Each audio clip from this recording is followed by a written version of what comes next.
Thank you for joining me. I'm Nola Simon. I'm the host of Hybrid Remote Center of Excellence, and today's episode is actually a solo episode about AI hallucinations, but more importantly, the power of network and influence, and in some aspects, power. So it's threading together a lot of the connections that I've made while making this podcast, but also why you really want to ask questions and how you ask questions and how you get those questions answered.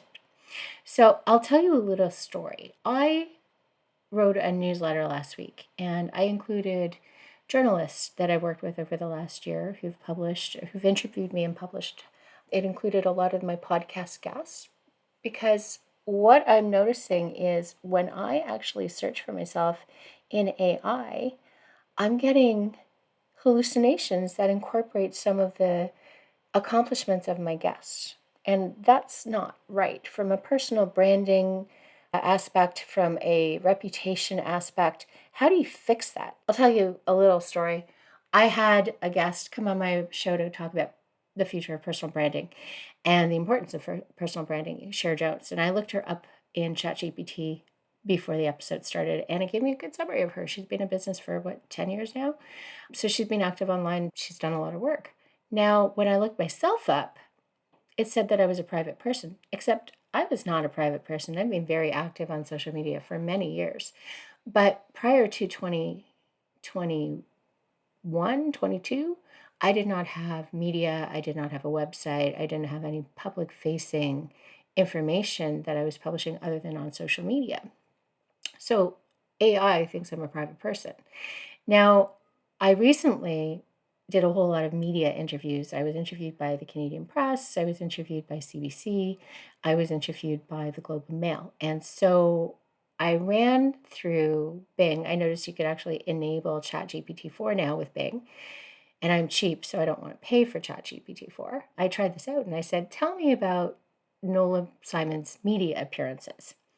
And it gave me this whole output of newspapers and radio and TV and podcast episodes that I'd been part of.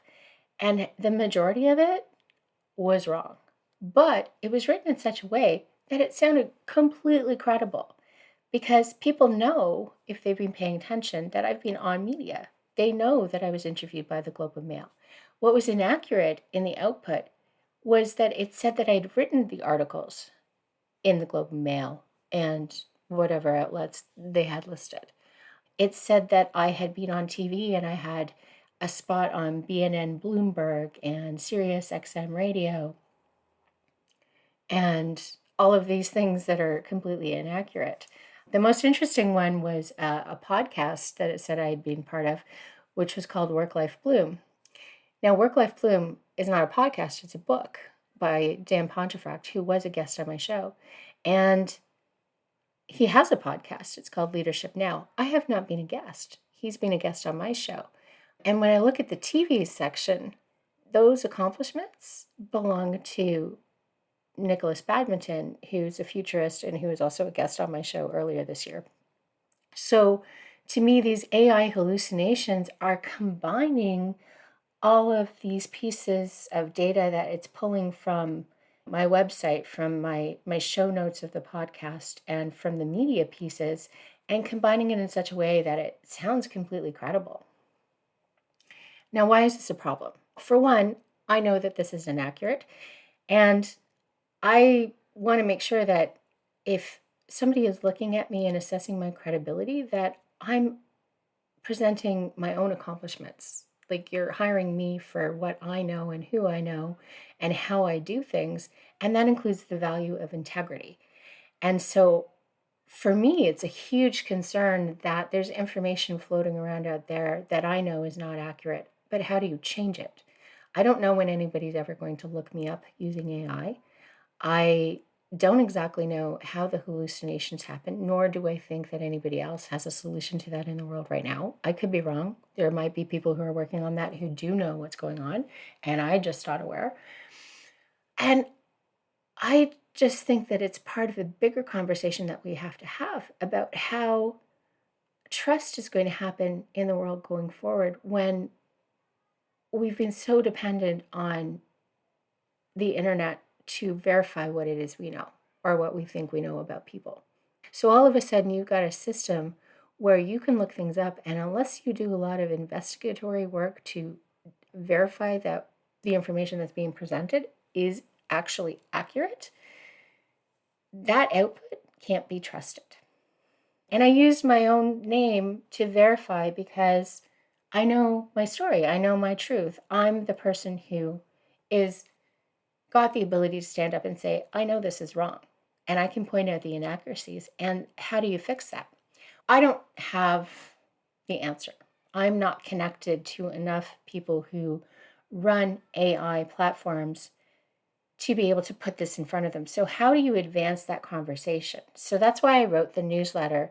That's why I included the journalists that I had talked to who had written the pieces, who weren't getting proper credit for having written those pieces, because the credit was going to me. It said I wrote them. I didn't. And I included the people who were at a tech conference that I spoke at last year, which is Elevate Festival. Like I said, Nicholas Baffington was a main stage speaker last year. Dan Pontefract was a main stage speaker this year. And I put this newsletter in front of people like the host, Amber Mack, because all of these people have the possibility of reading this story and thinking that this is something that needs to be investigated. This is a conversation that needs to be had.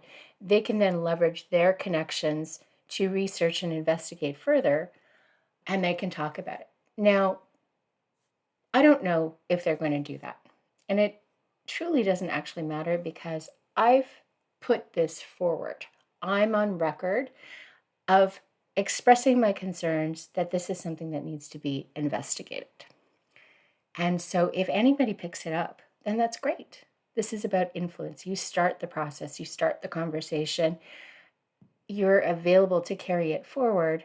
This is why I'm making this podcast, because what you're doing is you're trying to influence.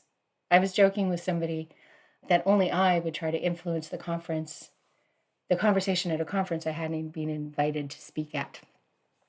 And by doing it in such a way, using the newsletter and the technology and the podcast, because Molly McPherson is a PR person that I follow who's just genius. And she came out with a statement yesterday. Anybody who has a podcast has the ability to control the environment, and anybody with a podcast has the ability to control the narrative.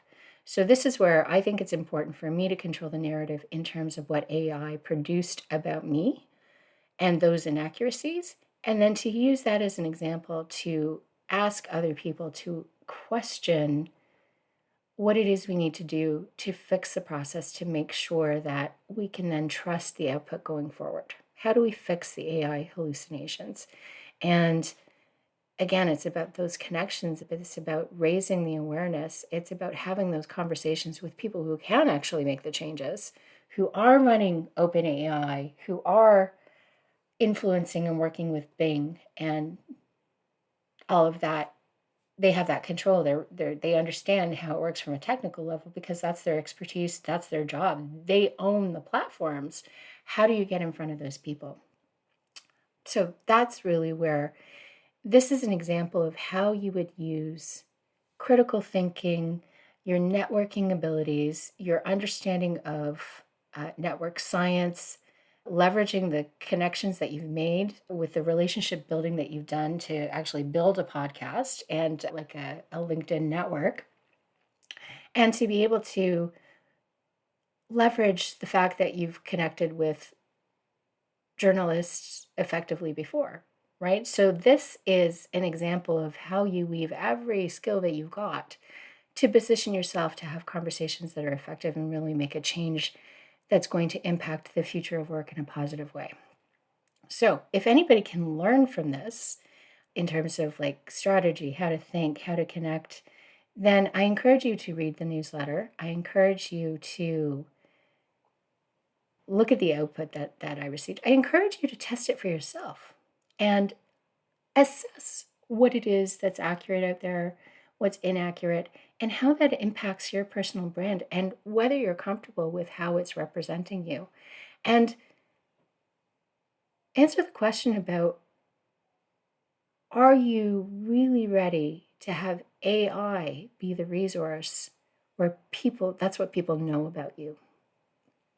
And if you're not, how do you fix it? And what can be done about it? Because it's really about making sure that we're creating products and services and technologies that are really going to set us up for the future of humanity. What does this mean for society? What does this mean about reputation? How do you hire using AI? And I've expressed concerns about AI use in HR as well, because I've noticed and tried for a year to get answers about how that actually works. When I know, like, for example, that there's problems with profiles that have been generated for me before, and I haven't been able to get answers to the question for over a year.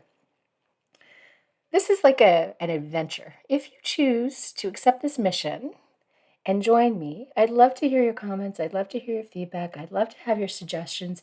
If you can put me in contact with other people who might be able to answer, if you happen to know AI experts who are willing to talk about AI hallucinations and help me research that further, I'd love to pursue it. But it's really just a baby step in opening up that conversation and see where we can possibly go with that.